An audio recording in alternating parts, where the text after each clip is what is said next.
नमस्कार दोस्तों, आज हम लोग टैक्स सेविंग के दो बहुत ही इम्पॉर्टेंट एस्पेक्ट्स के बारे में बात करने वाले हैं। दो इम्पॉर्टेंट जो इन्वेस्टमेंट टूल्स है, दोनों को हम लोग कंपेयर करके देखेंगे कौन बेहतर है। दोनों के प्रोज और कॉन्स को भी जानने की कोशिश करेंगे कि कौन बेहतर है। और हम लोग एक चीज इसमें एक समझने की जरूरत ये है कि हर किसी की रिस्क एपेटाइट अलग अलग होता है। तो कोई भी प्रोडक्ट, कोई भी इन्वेस्टमेंट का जो टूल्स है वो सब के एक स्टैंडर्ड नहीं हो सकता। वो हर आदमी के लिए अलग अलग depending upon the risk level है, टाइम हॉरिजन है, अलग अलग एस्पेक्ट्स है।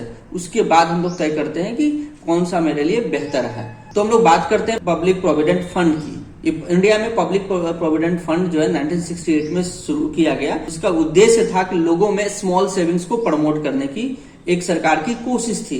ये जो स्कीम है backed by government of India है, मतलब भारत सरकार की स्कीम है, जिसका संचालन बैंकों या पोस्ट ऑफिसों के द्वारा किया जाता है।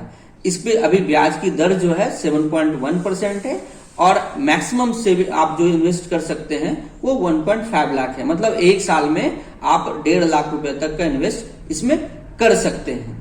अब हमारा दूसरा जो ऑप्शन है वो बहुत इंटरेस्टिंग है, ईएलएसएस कहते हैं। ईएलएसएस म्यूचुअल फंड की इक्विटी लिंक सेविंग स्कीम है।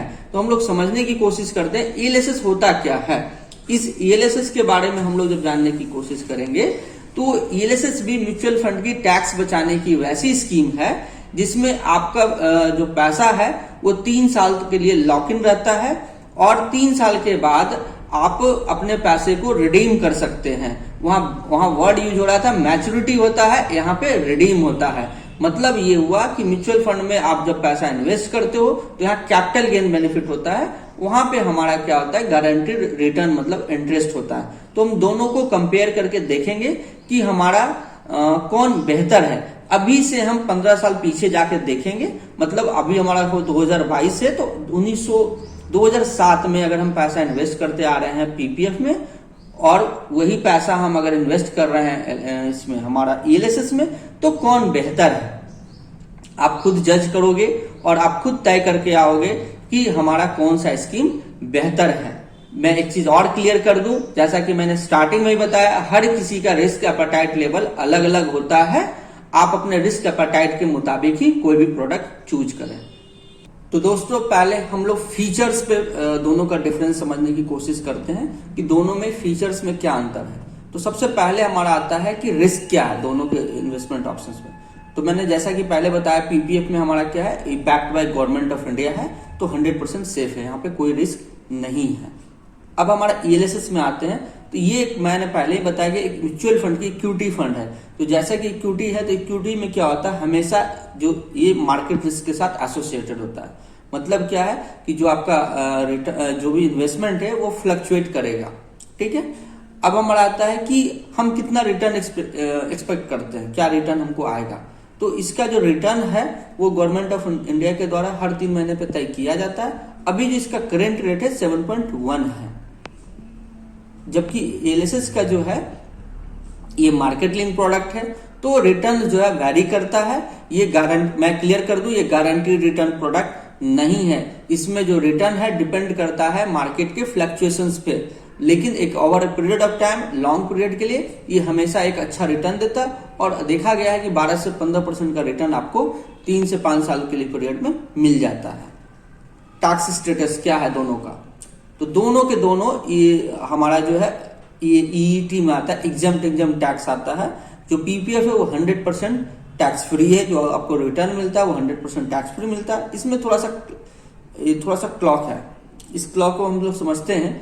यहाँ पे क्या है कि लॉन्ग टर्म कैपिटल गेन जो है उसको 10% लगाया गया है। मतलब अगर आप कोई भी म्यूचुअल फंड की स्कीम्स की किसी भी इक्विटी फंड्स में पैसा लगाते हैं और 1 साल के बाद उसको रिडीम करते हैं तो आपको 10% कैपिटल गेन लिया जाता है।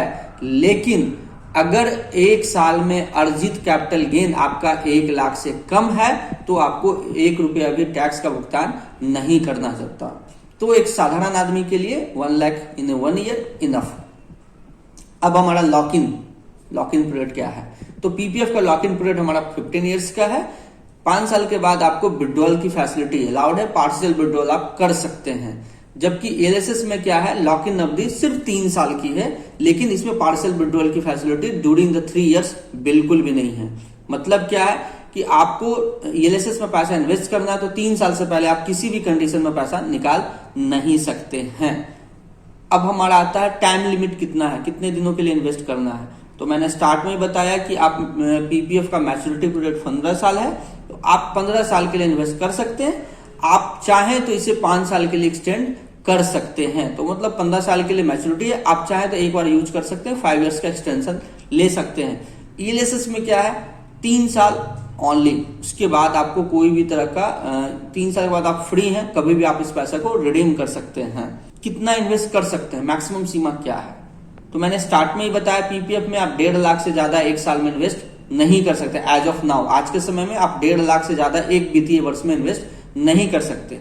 जबकि एलएसएस में कोई भी मैक्सिमम सीमा तय नहीं की गई है, लेकिन जो इनकम टैक्स का जो बेनिफिट मिलेगा सेक्शन 80C के थ्रू, वो आपको सिर्फ 1.5 लाख पे ही मिलेगा। तो इस पूरे फीचर्स को समझने के बाद पता चलेगा कि जो प्रोडक्ट की रिजिडिटी है, मतलब एलएसएस ज्यादा फ्लेक्सिबल भी है और हमारे पास लिक्विडिटी का ऑप्शंस भी हैं, लेकिन इसमें एक राइडर ये है कि हमारा एक मार्केट रिस्क है। तो ये तो हो गई फीचर्स की बात। अब हम इसके फाइनेंशियल इम्प्लीकेशंस की बात करते हैं कि एज ए इन्वेस्टर हम जब इन्वेस्ट करते हैं तो दोनों में क्या डिफरेंसेज आते हैं, मतलब फाइनेंशियल टर्म्स में क्या डिफरेंसेज आते हैं।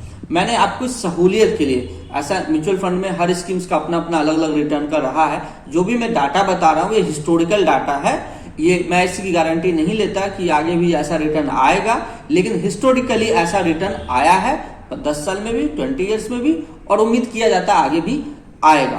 तो हम लोग एक आइडियल कंडीशंस की बात कर रहे हैं कि हम लोग 10,000 पर मंथ, मतलब प्रति माह 10,000 रुपया दोनों स्कीम में हम लोग इन्वेस्ट करते हैं। मतलब एक ऐसा कंडीशन लिया कि आप दोनों स्कीम में 10-10 हजार रुपया डालते हो, तो 15 साल के बाद जो आपका पीपीएफ का मैच्योरिटी टर्म है उसमें हम देखेंगे कि 15 साल के बाद हमको कहाँ ज्यादा पैसा मिला। तो अब हम लोग देखते हैं ये फिगर्स के थ्रू, हम ये एक आपको सहूलियत के लिए मैंने यहाँ पे 4 स्कीम्स लिया है, म्यूचुअल फंड की 4 स्कीम्स है, जो LSS equity link saving scheme है, एक Aditya Birla tax relief fund है, आपका कैनरा रोबो का इक्विटी टैक्स सेवर है, एचडीएफसी टैक्स सेवर भी है कि यूटीआई की।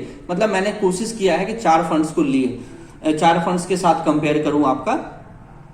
आप जब इस फिगर को देखेंगे तो समझने की पता चलेगा आपको कि आप 15 साल में आप जब रिटर्न्स की ओर जाते होंगे, आप देखिए यहाँ रिटर्न दिख रहा है, बिरला आपका जो लास्ट ये बिरला का जैसे स्टार्टिंग डेट 2008 दिखा रहा है, यहाँ पर रिटर्न आ रहा है 12.54, मतलब आपका जो ओवरऑल रिटर्न है वो एवरेज रिटर्न आ रहा है 12.54।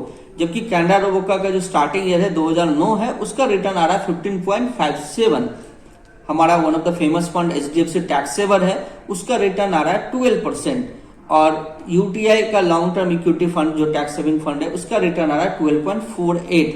ये फंड मैंने याद रहे मैंने बताया है 15 साल बैक से, इनमें से 2 स्कीम्स 15 साल कंप्लीट पूरा करती है, बाकी का 2 स्कीम्स 15 साल पूरा नहीं कर रहा है। जबकि पीपीएफ का जो रिटर्न है, आप देखिए बहुत ध्यान से देखिएगा, पीपीएफ का रिटर्न जो एवरेज रिटर्न यहाँ पे आ रहा है वो 8.4 आ रहा है। ये 8.4 हिस्टोरिकल डाटा है, एवरेज रिटर्न। अभी ये रिटर्न 7.1% है। तब भी आप कंपेयर करके देखते हो कि 10,000 रुपया अगर हम प्रति महीना इन्वेस्ट करते हैं तो हमारा एचडीएफसी टैक्स सेवर में हमारा जो टोटल रिटर्न आता है वो आता है 35,24,439 रुपया। हम लोग एचडीएफसी और यूटीआई के रेट जो हमारा 15 साल के बाद जो एक्यूमुलेटिव वैल्यू है उसको मिला के देखते हैं कि पीपीएफ में दोनों के बीच में कितना डिफरेंस आता है। तो हमारा द सेम, मैंने कंडीशन फिर से रिपीट करा रहा हूँ, 10,000 per month for the next 15 years. अगर ये पैसा किसी ने पिछले 15 सालों से किया है तो ये ही कंपेयर करके मेरे दिखाने की कोशिश है कि पीपीएफ में कितना पैसा हुआ और ईएलएसएस में ये पैसा रखते तो कितना आता। ठीक है, याद रहे ईएलएसएस में थोड़ा टैक्स का क्लिच है, वो मैं आपको बता दूंगा। आप अब देखते हैं कि यही 15 अगर हम 10-10 हजार का महीना 15 साल जमा करते हैं तो आपका जो इन्वेस्टमेंट होता है 18,10,000 होता है, लेकिन इसका जो वैल्यू होता है वो एज ऑन कल की बात कर रहा हूं, मतलब हो गया आप 11 मार्च 2022 की डेट में बात कर रहा हूं, तो 47 लाख रुपया हमारा होता है। ये हमारा 18 लाख बढ़ के 47 लाख हो जाता है 15 सालों में। यही पैसा अगर हम यूटीआई में डालते तो ये 18,10,000 हमारा 49,70,000 हो जाता है। ठीक है, अब हम इसको देखते हैं पीपीएफ में। हमारा पैसा पीपीएफ में 35,24,000 होता है। ये दोनों के बीच जो डिफरेंस हमारा है लगभग 12 लाख का है। मतलब आपका एक डिसीजन ये लूं कि ये लूं, 12 लाख रुपए का 15 साल में डिफरेंस क्रिएट करता है। अब आप लोगों में से कुछ लोग का ये होगा कि टैक्स का, ये तो दोनों साइड से टैक्स फ्री एग्जाम टैक्स है। यहाँ पे अगर हम मान लीजिए कि टैक्स भी पे करते हैं, मान लिया जाए कि हमने 10% टैक्स भी पे किया, तो पूरे टैक्स मैंने कितने, टोटल मेरा जो करंट वैल्यू है वो 47 लाख हो गया। 47 लाख में हमारा मूलधन ये हमारा 18 लाख आप घटा दो, तो 47 लाख में 18 लाख आप घटा दोगे तो लगभग 29 लाख रुपया होता है। 29 लाख में अगर 10% टैक्स भी हम देते हैं तो कितना हो गया, 2,90,000। 2,90,000 घटा भी देते हैं तब भी एक ह्यूज गैप, लगभग 9.5-10 लाख का डिफरेंस रहता है। अब आप समझ गए होंगे कि पीपीएफ से बहुत ही बेहतर है ईएलएसएस स्कीम्स। बस अंतर यही है कि पीपीएफ में गारंटीड रिटर्न है, ईएलएसएस में मार्केट रिस्क है। अगर आप रिस्क प्रोन हैं, अगर आप रिस्क लेना चाहते हैं, तो मेरी सलाह होगी आप हमेशा ईएलएसएस सेलेक्ट करें। इसकी दो वजह है, क्योंकि ईएलएसएस में क्या है, फ्लैक्सिबिलिटी है। फ्लैक्सिबिलिटी है भी है, आपको 15 साल तक वेट नहीं करना पड़ता। लिक्विडिटी भी है कि आपको, और ईएलएसएस में आप वन टाइम इन्वेस्ट करके बच भी सकते हैं, एक बार आप कर सकते हैं। लेकिन पीपीएफ क्या है, अगर आपने इसको खोल लिया तो आपको हर साल कुछ ना कुछ इसमें पैसा डालना होता है और आपको 15 साल चलाना भी पड़ता है। तो सारे पैरामीटर्स को आप जब कंपेयर करोगे तो आपको ईएलएसएस ज्यादा बेटर नजर आएगा। लेकिन कोई भी इन्वेस्टमेंट करने से पहले आप अपने रिस्क लेवल को जरूर जानें, अपना पॉकेट को देख लें और अपनी जरूरत को देखते हुए और समझते हुए भी कोई डिसीजन लें। आशा है दोस्तों, जब भी आप टैक्स सेविंग के बारे में कुछ भी सोच रहे होंगे तो इस वीडियो की ओर जरूर आपका ध्यान जाएगा। नमस्कार, थैंक यू।